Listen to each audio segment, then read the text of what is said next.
Hi, everyone. So I want to talk a little bit about progress monitoring. I would say that one of the most frequent questions that I receive is about the frequency of progress monitoring. We want to keep in mind that the purpose of progress monitoring is to give you feedback about the effectiveness of your instruction. So decisions about frequency of progress monitoring, how often to do that yourself or to expect those you work with to be monitoring progress, really needs to be anchored to the intensity of the instructional support. I would say in general, the more intensive instructional supports that you're providing to a student, the more frequent you want the feedback to be about whether or not your instruction is working. Because think about those really low performing students who are receiving intensive instructional support.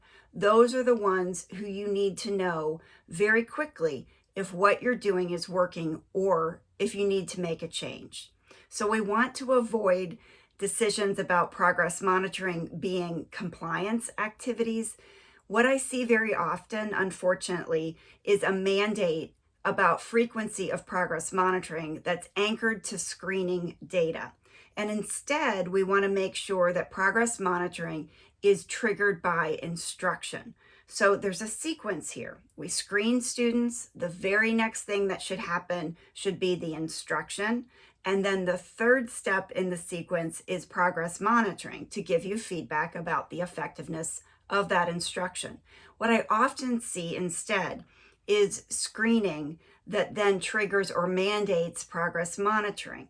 I see a lot of districts making this mistake, and it's leaving out that very important piece. Now, don't get me wrong, progress monitoring is a very effective instructional strategy, and you should be doing it.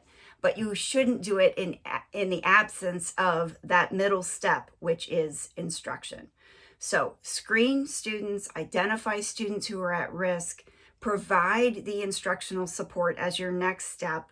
If you're providing intensive instructional support, perhaps for your very most struggling students, then those are the ones who are receiving the frequent progress monitoring. The feedback loop to the instructor needs to be frequent so that we're not keeping students in ineffective instruction. There has to be time and an opportunity for the instructor to review the progress monitoring data and to make decisions about changing instruction. So that would be the sequence that I would encourage you to keep in mind.